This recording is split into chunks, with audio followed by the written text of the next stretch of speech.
So kasama ulit natin si Paring Nidoy. Yan, talagang siyang natin kasangga ngayon sa pagcha-charity at para balikan ulit si tatay na uuwi ng Cebu. So kami po excited na kaya binabalik-balik ka namin dahil gusto na namin gumaling si tatay na makuha namin yung update sa kanya kung gusto na ba siya, kung okay kung kaya niya na, kung pwede na ba namin siyang ihatid papuntang Sakayan, pauwi sa kanila. So ngayon, bibili muna tayo dito sa McDo pagkain po para sa kanya. And then syempre update natin saglit lang kung meron na bang pagbabago sa kanya. So dadaan muna kami dito sa McDo para bilhin siya ng pagkain. Then diretso na kami dun sa kanya para kamustahin ulit siya kung ano na yung update sa kanya, kung kaya niya na ba or Kailangan pa ng panahon or yung recovery niya is may improvement na ba. Yeah, so sa mga nagpaabot po ng tulong kay tatay ay safe naman po yun na ibibigay natin ang para kay tatay. Nakatabi lang naman nakatabi lang. Inaantay lang namin si tatay siya. Kung kami rin gusto na namin siyang makauwi talaga. So ayaw lang natin masaya o mawala yung para sa kanyang pag-uwi. Hindi naman din natin siya masyadong minabadali kasi nga baka mamaya mahirapan nga siya doon pag pauwi. Oo. Kasi bundok nga. So ngayon gusto natin ma-sure, gusto rin ni tatay na wala na siyang kailangan balikan sa ospital. Yung talagang gagaling na siya na pag nakauwi siya. Kaya ngayon ito dadaan kami muna para bilhin siya ng pagkain. So sumahan niyo po kami na bisitahin natin si tatay. Kaya let's go. So ito na, punta natin si tatay kasi maulan po ngayon. Tingnan natin kung kamusta na doon. Sakto yan. Kaya tara, bilisan natin. Tatay, tulog si tatay. Grabe. Wait lang, nakaharang yata ako. Yun po si tatay, yung kalagayan niya. Diyan lang po siya natutulog simula nung nakarating yata siya dito sa Maynila. So, saan namin siya nakita? Doon pa rin namin siya nagtagpuan. So talagang gusto na natin makauwi si tatay. Parang hindi na siya ganyan. Tara, babain na natin para makamusta. Sakto tutulog. Ito may dala yung pagkain niya.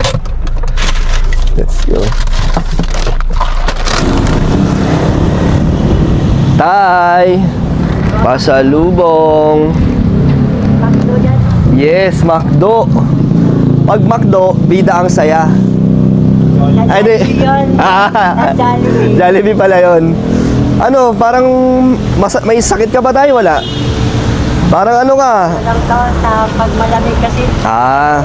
Okay naman ang pakiramdam mo. O tayo, mabilis lang. Kamusta? Ano na ang kalagayan mo?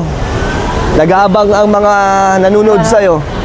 Hello po, malapit na ako makalakad. Oy, malapit na. Kailan na? Kailan tayo babiyahe papunta sa Batangas?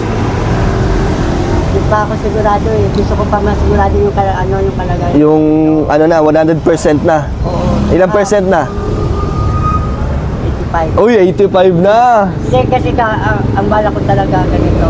Pag bumalik kasi ako, gusto ko munang makasigurado na nandun pa yung pamilya ko kasi sa loob ng ilang taon. Ngayon, paano yan tayo? May pamilya kasi ay yung kamag-anak ng magulang ko nasa Quezon. Ang bala ko kasi, pag okay na talaga ako, papasyal ako sa Quezon para makuha ko yung contact ng pamilya ko. Para bago ako umuwi, na alam ko mayroon pa ako mauwian doon. Mahirap kasi umuwi doon. Wala na ako. Wala nang babalikan. Wala na akong babalikan. Mas masakit yun.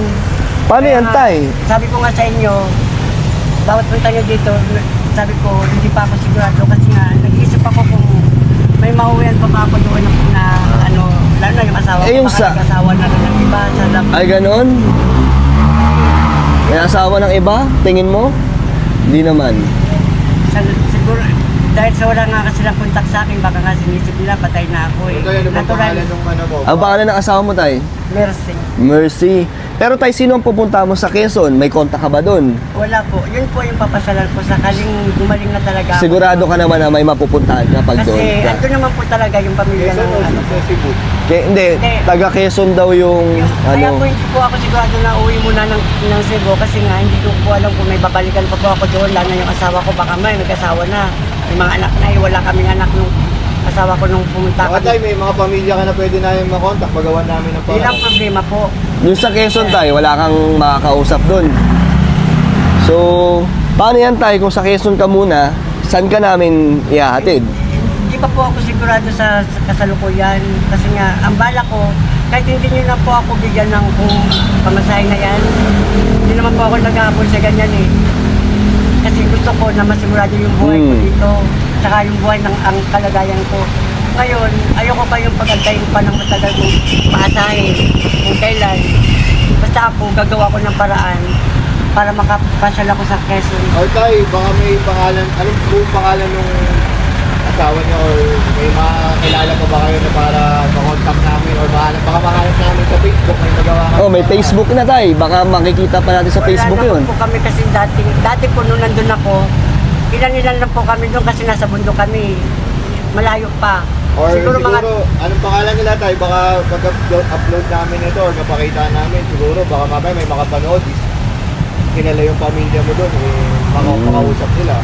Para at least, makontak kami or makontak namin. Baka may kumontak sa amin, di ba? Mas mapadali pa na hindi ka na kailangan, Ang asawa ko, Mercy. Mercy. Pero, Orsal. Orsal.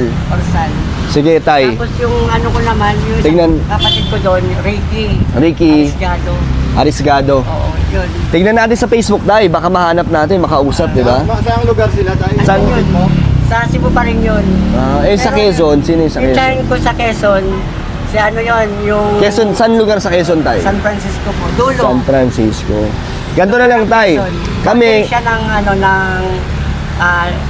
pinakandulo ng Lucena kasi yung Lucena kasi ang ano nila, ayaw ko kung city na ngayon, dati hindi pa city kasi Oo. ano ako eh. Ngayon, nasa pinakang dulo sila. Pag sumakay ng bus, sa total, sa may bandang Lucena, ang ano doon, ang pinakang last na terminal doon yung San Francisco. Aurora siya kung tawagin. okay. So, ganito na lang, tay, kasi kami naman kasi gusto ka lamang namin ma-sure na makabalik ka sa lugar mo, sa Cebu. Pero kung anong desisyon mo, tay, ayos lang sa amin, tay. Hindi naman namin ikaw pipilitin, di ba? Lalo na ngayon, nagdadalawang isip ka kasi baka wala ka nang babalikan sa Cebu. Ang sa amin na kasi, gusto namin wag masayang yung nagpaabot sa'yo ng pamasahe, di ba? Kasi pangarap mo makabalik ng Cebu. Sa akin naman po, hindi naman po, ayoko po na isipin ng nagbigay sa akin na naghahangad ako na kung ano man na itulong niya. Hindi naman sa ganun. Mahirap naman yun, mahirap naman kasi na parang, kasi ang dating ngayon ng mga ibang mga tao kasi na nagpapanggap lang, na parang nangihingi ng ganun-ganon, Oo. drama, pero yung pala hindi. Ako kasi, hindi ko habol yan. Kasi kaya ko naman malimos kung tutusin eh. Oo. Ang inuuna ko ngayon yung kalagayan ng buwan ng ano ko ng... Oo, tay. So, intindihan naman namin na kaya nga inaantay ka namin na gumaling kasi kung saan ka kampante na umuwi. Pero ang sa amin lang din, syempre, yung ganitong pagkakataon ay, di ba, huwag sanang masayang lang. Pero tay, kung anong decision mo tay, kung gusto mong ibigay ko na sa'yo yung pinabot sa'yo kasi para sa'yo naman yun eh. Di ba, hindi ko naman yun... Hindi lang mag-abot sa akin ng ano, hindi masasayang yan kasi pag gumaling ako, gusto ko sana magtinda muna ng mga mineral, sigarilyo. Kahit Dito? sa kalsada lang, hindi, bawal kasi dito eh. So, kahit sa mga highway, sa Maynila. ang importante, meron akong panawid sa pang-araw-araw. So yung pag-uwi mo ng Cebu tay, medyo nagbago ang isip mo. Hindi naman po siya nagbago. Ang inaano ko lang po na baka mamaya, wala na yung asawa ko doon. Wala na yung ano ko. Kasi sa loob ng 7 taon, 7 hindi ko alam kung ano Anong sitwasyon doon? Sitwasyon doon. Pangalawa, nagkaroon ng bagyo doon ang nakaraan. Sige tay. So tayo ganito na lang po, subukan namin may magawa. So subukan namin na may makontak. Or ito, dahil dito siguro sa video, sana may makatulong na or may baka may Kita. Ako may nakakapanood na kakilala doon ng kapatid mo or asawa mo or yung tita mo. Sige tay, ano Baka naman meron tay? kaming baka may makapanood. Sana may makapanood po na kamag-anak ni tatay. Makapanood. Sana may makontak na kung wala pang asawa yung asawa ko, mas maganda. Siguro maging masaya pa ako kung talagang mahal niya ako. Antayin niya ako kahit ilang taon, di ba? Ikaw tay, piling ka na mapalikan talaga ang mga naiiwan mo doon. Handa kang Wala balikan. Sobra naman po, siyempre, sino ba naman ang ayaw kong balikan yung pamilya doon? Ang inaano ko lang po sa sobrang tagal, baka inisip nila na wala na ako. Pangalawa, baka nag-asawa na yung ano ko, nagdala ko ng sasaktan. Sige po. So tay, ganito na lang, bigyan ka lang namin ng panahon na makapag-isip kung ano talaga yung decision mo. Siguro next week ulit. Tapos kung ano may maging decision mo tay, kung gusto mo ng kunin yung pamasahing pang uwi mo na Cebu na gagamitin mo na lang kung saan mo gustong gamitin, bibigay ko na sa'yo. Ha? Ikaw nang bahala tay kasi Pero kung sakali man po na huwag niyo po ako pabayaan, i-contact niyo po kung ano man ang sitwasyon ng sinabi ko. Sa kapatid ko, si Alisigado at saka si Mercy Ortal, kung sakali man po na may makapanood na mga kakilala nila, sabihin niyo po na na dito lang ako. Ngayon, gusto ko na masigurado na wala pa siyang pinakasama. yan. O sige. So yun na, gusto ni Tatay masiguro na may babalikan siya sa Cebu at yung asawa niya ay inaantay din siya. Pero ayun nga, sige Tay, maintindihan ka naman siguro ng mga viewers at siguro ng mga nagpaabot ng tulong para sa'yo. So balikan ka namin next week Tay kung ano yung decision mo. Ayaw ka rin naman namin pilitin Tay, di ba, na umuwi tapos wala ka nang babalikan. So ikaw nang bahala Tay. Okay? Balikan ka namin next week. Tsaka tay, kung ano pa yung kaya namin magawa for you, Oo, ano yung may susubukan tutulong namin tay kung sa ano yung paraan na pwede namin magawa. Kung saan mas makakatulong sa'yo, di ba? Masarap Tay? Siyempre So, naman po. So tay, ngayon for meantime ngayon, mag-recover ka muna, Oo, pagkalinga na magpahinga tayo. ka muna. So, update na lang. Pahinga na, nakakapagod na, nakakapagod na. Nakakapagod magpahinga, no? So, ang gagawin namin tayo siguro pag update na lang kami sa'yo. Pag nadadaan kami, dadaan-daanan ka namin dito. Para at least alam din namin yung sitwasyon mo. Magiging masaya po kung makontak niyo po yung pamilya ko doon. Sige Tay. Yun ang magiging magandang regalo. Ano ba yung tsura niyan Tay? Para pag may nakita Meron ba kayong picture na baka naitabi? makita namin sa Facebook, may kapangalan. Hindi natin alam. Sabi ko kasi may kwento talaga ako nung dala ko pag galing ako sa probinsya. Nung nawala po yung bag ko sa pagkada, lahat lang wala ko. Nawala. Kasi po, yung kami sa kubang nung nung nagpupunta kami. Sa kasana na talaga ako natulog. Yung iba kong mga katamaan, anim kasi kami yun, 5. Yung mga kamag-anak dyan dito sa kami sa Manila. Ako lang wala. Ang nangyari, hindi ako natutulog sa gilid lang ng bus hanggang sa siguro irisip ng mga tao rin na nangailangan din ng mga akala siguro nila may pera yung bag ko. Ninakaw. Pag bitin ko po, wala na yung bag ko sa gaan ko kasi inunanan ko po yun eh. Sige Tay. So yun, sa mga makakilala po kay Tatay, kontakin nyo lang po kami. Ako sa Facebook po, Kalingap Dan po. Diba? Para makatulong tayo kay Tatay.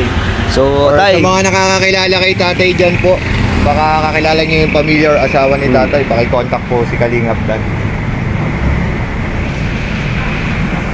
So Tay, sa ngayon Tay pagaling ka muna. Tapos babalikan ka namin ulit sa susunod na or sa Lunes.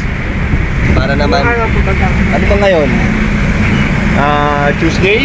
Tuesday. Tuesday ba Oh, ngayon? Tuesday tayo. May isang linggo ka pa. Okay? Pero tayo hindi ka namin minamadali kung ano talaga yung nararamdaman mo at yung gusto mo. Yun na po yung decision ko. Sige. Para- Yung alin, magtinda-tinda muna? Oo, at saka bumili muna ako pumasyal muna ako sa mag-anak na. Sige tay. So, kung yan na yung decision mo next week, Opo. babalikan ka namin. Para kung talagang yan na talaga, ibibigay ko na sa'yo yung pinapaabot. Or baka may biglang kumontak sa page ni Kalingap Dan na kamag-anak mo or nakakakilala sa'yo or kakilala yung kamag-anak mo. Sana meron. Sige tay. Ano message mo tay?